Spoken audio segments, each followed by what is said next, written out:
Venice. The year is 1350. The canals are no longer filled with gondolas, but with dead bodies. The city has fallen silent. And in its shadows, a man in a bird-beaked mask moves quietly. Who was the plague doctor? And what was he really capable of? What did people believe caused the Black Death? And how did they desperately try to protect themselves? What did a typical morning look like for a physician who knew that any day could be his last? Why did people whip themselves in the streets? And why did many choose to sin rather than pray? And what remained when the plague finally faded, besides silence and empty homes? In today's video, we dive into the heart of a medieval catastrophe and into a single day in the life of a man who stared death in the face every day. Welcome to the Horologium Historia channel, and let's dive in. The pandemic began several years earlier, far to the east, in the restless steppes of Central Asia, where trade routes crisscrossed and diseases spread faster than news. From Central Asia, the plague reached the port cities of the Crimean Peninsula. In 1347, Genoese ships set sail from there to Europe and brought with them the bacterium Yersinia pestis. The first European city hit by the plague was Messina in Sicily. From there, the epidemic quickly spread throughout Italy, Florence, Pisa, Genoa, Venice, and continued north to France, Spain, England, Germany, and Scandinavia. The plague knew no borders.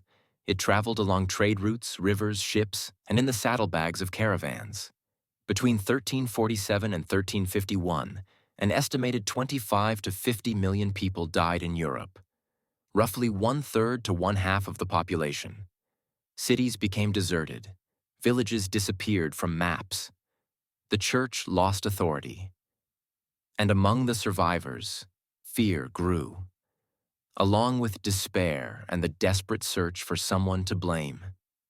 In 1350, the year in which our story takes place, the epidemic had either reached its peak or was just beginning to fade in many areas. Venice, once a proud and wealthy city of merchants, diplomats, and carnivals, was hit hard. The canals, once full of gondolas, now carried corpses. Houses were sealed. Streets stood empty. The city on water had become a city of death. And in this world of rot and fear moved a silent figure, a man in a long coat, carrying a wooden cane and wearing a mask with a bird-like beak. The plague doctor. If you like the subject of our story and want more similar tales from history, please hit like and don't forget to subscribe. Giovanni, that was our doctor's name, always rose before dawn, not out of habit, but because of a quiet compulsion that had taken root in him ever since he first stepped into a hospital filled with blackened corpses. The silence of the early morning was different from that of night, raw, heavy with the knowledge that another day of death was about to begin. Moisture from the lagoon clung to the shutters and dripped down the wooden frame. He rose from his narrow cot, reached for a bucket of water, and briefly splashed his face. The room was cold. The fire had long since died out. In the corner stood his gear. A coat made of coarse fabric, coated with wax and vinegar, hung on hooks beside his hat and gloves. He took the coat and put it on, like a soldier donning his armor. But he knew that no armor was strong enough to withstand what awaited him outside. On the table lay the face mask with the long leather beak. Inside, it was stuffed with dried herbs, lavender, mint, wormwood. He placed it over his face and tightened the strap. Finally, he grabbed his wooden cane, tipped with metal, not for support, but as a tool of his trade. He opened the door into the morning fog. Somewhere in the distance, a rooster crowed. Giovanni set off toward the hospital of St. Mark. Another day had begun. Plague doctors became iconic figures of medieval despair, and at the same time, symbols of an attempt to impose order in a world ruled by death without rules. Their equipment was not merely symbolic. It served a single purpose: to protect the body from infection. or at least to give the impression that such protection was possible. The core of their gear was a long coat made of thick fabric, often coated in wax, oil, or vinegar, meant to repel impurities, which, in contemporary understanding, meant miasma, or foul air believed to carry the plague. Beneath the coat, they wore multiple layers to prevent direct contact with the skin. A crucial element was the bird-beaked mask. The beak was filled with a mixture of aromatic herbs and spices. Lavender, mint, rose, wormwood, cloves, even myrrh or cinnamon. It was believed that pleasant scents purified the air and protected against infection. With every breath, air passed through this mixture, creating an illusion of safety. Gloves, leather boots, and a wide-brimmed hat completed the outfit. The hat not only protected the head, but also served to identify the wearer as a doctor. And finally, the cane. It was not a walking aid, but a distancing tool. It was used to open doors, point at patients, lift fabric, or keep desperate people at arm's length. In some cases, it also served as a weapon. Crowds could be unpredictable. This equipment was more ritualistic than truly effective. Still, it offered a kind of protection, not so much against the bacillus, whose existence people of the time did not yet know, but against chaos. The doctor in the mask became a figure of order in an age when even institutions were dying. Giovanni walked through the empty alleys, his footsteps muffled by the fog that swallowed all surrounding sound. Above him, clotheslines hung with garments long since unclean, swaying like faded, silent banners of surrender. In the distance, he saw movement. Slow, rhythmic, uneven. As he approached, he recognized the procession. Bare backs, streaks of dried blood, gaunt figures bowed in penance. Flagellants. They carried wooden crosses, iron scourges, and the belief that pain could redeem the world. From their mouths came Latin psalms, broken, rasping, as if spoken by men who had long since lost both voice and hope. One of them fell, his whip slipping from his hand. The others didn't stop. They continued in a rhythm that could not be halted. Giovanni paused, not out of curiosity. He had seen this before. They were back again. The silence of the city, broken only by ritual cries, the clang of metal on stone, the hiss of iron striking flesh. He stood still for a while, watching them. Then he turned and walked another way. He felt there was nothing to say to them. They cried out to Christ. He remained silent for those who were left behind. In the Middle Ages, when science failed, faith grew stronger, and sometimes turned into fanaticism. One of the most striking expressions of this was the flagellant movement. Flagellants were groups of men and women who believed that the Black Death was a punishment for the sins of humanity. To atone for these sins, they wandered through towns and villages, publicly whipping themselves, chanting psalms, and calling for repentance. They wore white or red robes, often went barefoot or half-naked, and sometimes deliberately worsened their wounds by using scourges with metal hooks, believing that only pain worthy of forgiveness could bring salvation. At first, they were welcomed. Desperate people saw them as intermediaries between themselves and God. But their influence quickly grew, and with it came unrest.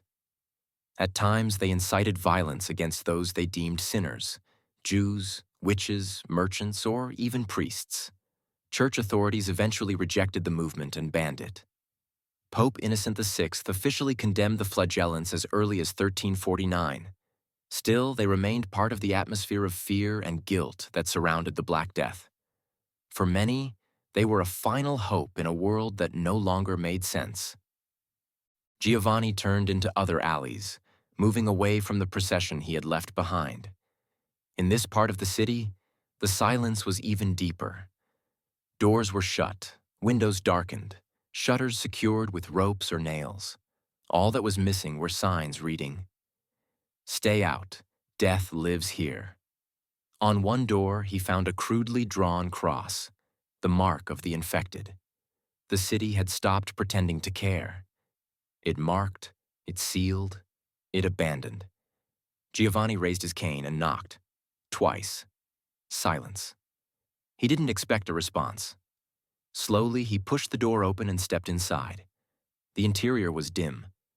Against the far wall sat a hunched old woman. She looked like part of the furniture. Gray and twisted.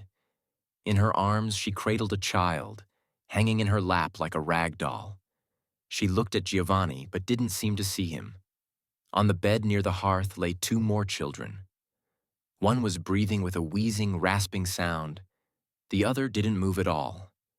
Its hands were clenched in a strange spasm, as if it had been fighting even in sleep. Giovanni didn't approach. Instead, he walked around the bench and lifted the edge of the blanket with his cane. Swollen lymph nodes. Dark blotches. The smell. The feverish dampness on the skin. He knew this composition better than his own face. He didn't touch them. He didn't speak. There was no point. The old woman's eyes didn't shift. He felt that she knew, that words were unnecessary. For a moment, he simply stood there, as if hesitating, wondering whether to say something. In the end, Giovanni gave a slight nod, almost imperceptible. Perhaps a greeting, perhaps an apology, perhaps both. Then he slowly turned and walked out. There was no help to be given here. In the 14th century, the plague was treated without any real understanding of what caused the disease. Physicians and common people alike believed that the body was governed by four humors: blood, phlegm, yellow bile, and black bile. And that illness was the result of an imbalance among them. The plague was not seen as an infectious disease, but rather as a disruption of inner harmony, or the result of evil forces, foul air, or sin. Treatments were based on this belief and often did more harm than good. The most common method was bloodletting, opening veins to let the corrupted blood drain from the body. If that failed, leeches were applied, or the plague swellings, the so-called buboes, were cut open, lanced, or cauterized. Pain was seen as a sign that the treatment was working. Herbal ointments were also applied to the body, made from ingredients like herbs, butter, ash, or even excrement, based on the belief that filth draws out filth. Sometimes the body was rubbed with urine, both one's own and that of others. In extreme cases, patients tried to cure themselves by consuming powdered gemstones or drinking poisons in the hope that one poison might defeat another. Preventive measures were equally desperate. Cities attempted to impose quarantines, infected houses were sealed, and alleyways were fumigated with herbs and incense. People carried pouches of lavender, mint, or roses near their noses to mask the foul air. The effort to purify the air even led to eccentric rituals. When the Black Death reached Avignon, Pope Clement VI, following his physician's advice, had 2 large fires lit each day and sat between them, believing the flames would consume the harmful vapors. He survived, unlike many others. Perhaps he was lucky. Or perhaps the fire was more effective than anyone at the time could have imagined. In the end, most medical treatments of the era were powerless against an infection that killed within days. Yet people continued to try, sometimes out of fear, sometimes out of duty, faith, or simply because there was nothing else they could do. Giovanni sat down on a stone step by the church of San Polo. Across the square, 2 men in cloaks were loading bodies onto a cart. One grabbed the dead by the legs, the other under the arms. The body hung between them like a sack of flour, a silent movement without tears, without ritual. No one cried aloud anymore. Tears belonged to the early days of the epidemic. Now there was room only for silence. Death didn't creep anymore. It was simply there. Giovanni removed his hat and leaned back against the cold wall of the church. The stone chilled him even through his coat, but he didn't resist it. On the contrary, for a moment, he closed his eyes. He tried not to count how many houses he had visited, how many bodies he had seen, how many eyes had looked at him. and then closed. He didn't think about the names of the dead. He didn't know any of them, and yet he felt as if he carried them all with him. In his mind, he repeated one question, one that weighed on him more than fatigue, more than the stench, more than loneliness. What is it really? What has killed so many? So many children, monks, merchants, prostitutes, and the wealthy alike. How does it begin? Where does it come from? And why? And why now? No one knew the answer, but Giovanni was beginning to suspect that perhaps it would never come.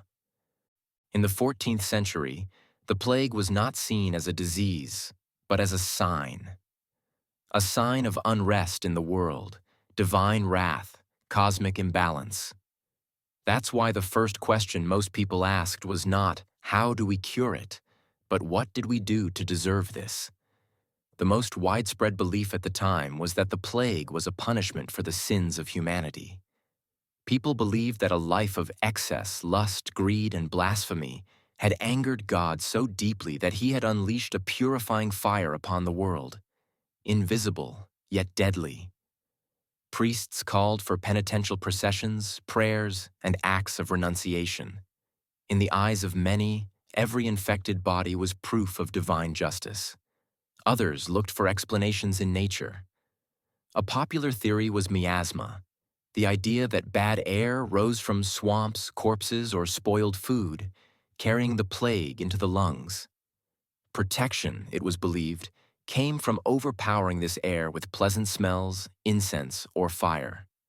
Some turned to the stars. According to astrological interpretations, the plague was caused by an unfortunate conjunction of Saturn, Jupiter, and Mars. The heavens were thought to have closed in, suffocating the earth with negative energy. Many chronicles from the time mention bright comets or blood-red eclipses. Every unusual celestial event was met with dread. But one of the darkest consequences of the search for the plague's cause was the search for someone to blame. In many towns, suspicion fell on Jews, who were accused of poisoning wells, or on witches, who were believed to have summoned the plague through sorcery.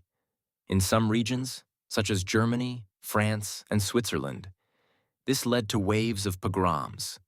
Jewish quarters were burned, their inhabitants drowned, lynched, or burned at the stake.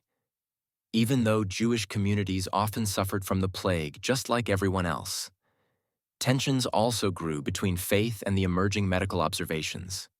The Church insisted that the plague was a spiritual punishment, but early scholars began to notice patterns, that the disease spread from person to person, that it affected those in close contact. The hesitant beginnings of epidemiological thinking were emerging, but they were drowned in a sea of fear, superstition, and rage. In a world without science, without answers, and without hope, it was easiest to believe in anything, even if it cost someone else their life. At the corner of the street stood two men with weapons, guards, or perhaps just weary citizens wearing the uniforms once assigned to them by the Republic. Wooden pendants bearing the Doge's seal hung from their cloaks, a symbol of authority that, only a few months ago, commanded respect. Now it carried little weight, just like the laws, the orders, or the promises. Giovanni slowed his pace but did not stop until one of the men raised his hand and stepped forward. "Not this way, doctor," he said, his voice devoid of emotion. "The whole block is sealed, house by house. There's no one left to die there." Giovanni nodded. He didn't try to argue. He simply turned around. But before he left, he caught sight of the edge of a doorway. A shadow. Movement. Life. Two children. A little girl sat with her back against the wall, holding the hand of her younger brother. They had no bandages, no bundles of belongings. Only a look that didn't belong to their age. Too calm, too quiet. Dark circles under their eyes. They didn't call out, didn't plead. They were just waiting. Giovanni stopped. For a long time. He looked at them for what might have been a minute, or an hour. Time was measured differently in these streets. Then he turned and continued walking. The plague didn't only kill bodies, it killed relationships, order, and meaning. In a world where empty places were left at tables, in beds, and in churches, the very essence of humanity began to shift. People started abandoning their loved ones, not just in their final moments, but often long before death arrived. Parents left their children in sealed houses. Children fled from their sick mothers. Husbands turned away from their wives. In some cities, dead bodies lay untouched for days, not out of indifference, but from a raw fear that a single touch could be a death sentence. Institutions ceased to function. City councils collapsed. Officials refused to carry out their duties. Churches emptied, either because the clergy had died or because people had stopped believing that prayer made any difference. The church, which for centuries had offered comfort, suddenly had no answers. When a priest fell as quickly as a beggar, what remained? In the void that followed, people turned to extremes. Some succumbed to fanaticism, joining the flagellants, convinced that pain was the path to purification. Others gave in to indulgence, hosting feasts, drinking, sinning. Many said, "If we cannot escape death, then let us invite it to dance." Some held on to their faith, others sought new beliefs. Many stopped believing altogether. The plague struck at the very foundations of society: faith, order, family. And even when it finally passed, it left behind fractures that never fully healed. In the shadows of empty streets, in the eyes of children without parents, and in the silent, unmarked graves, something remained. The memory of a time when a person had to decide whether or not to stay human. As the sun slipped behind the rooftops and shadows merged into darkness, Giovanni returned to his dwelling. He closed the door gently, as if he might awaken something that should not be disturbed. Inside, the same silence lingered as in the morning. Before removing his gear, he stood motionless by the table. With slow, almost ritualistic movements, he pulled the wilted mint stems from his mask one by one and placed them beside the inkwell and a small pile of paper. Then he sat down heavily and opened a notebook with a worn spine. The leather cover was scuffed, the pages inside damp and slightly crumpled. He picked up his quill and began to write. Not names, not numbers, just notes, quiet testimonies.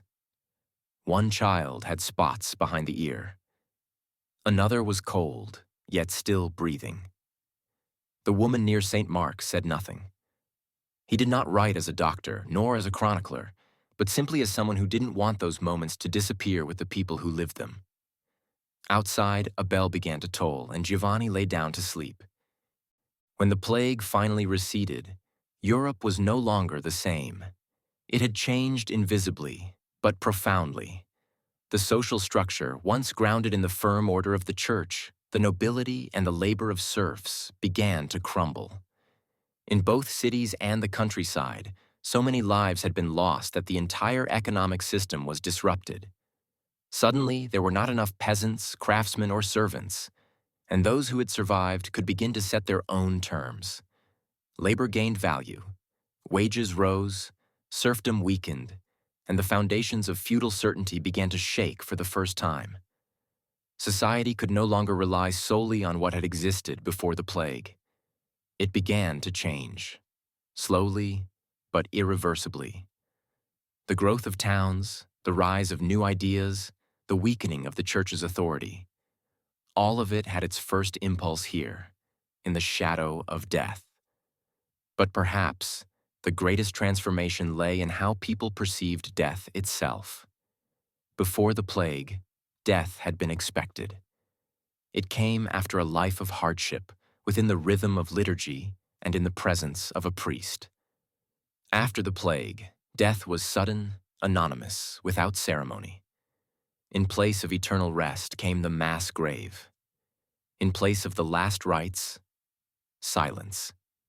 People began to think differently. Some turned toward spirituality, others to pleasure, still others to knowledge. Art changed. Paintings began to depict skulls, the dance of death, destruction. Thought shifted. The seed of the Renaissance, with its focus on the individual, on the human body, on personal choice, had its roots in these years of darkness. The Black Death was a catastrophe, but also a turning point. It reminded Europe that nothing is eternal, not order, not power, not life itself, and in doing so, it opened the door to a new way of seeing the world. One that began not in triumph, but in the quiet notes of a plague doctor at the end of the day. If you found today's journey into the life of a plague doctor intriguing, don't forget to support us. Give this video a like, subscribe to our channel, and share it with others. Let us know in the comments what stories you'd like to hear next. Stay with us. More tales from the shadows of the past are already quietly making their way to you.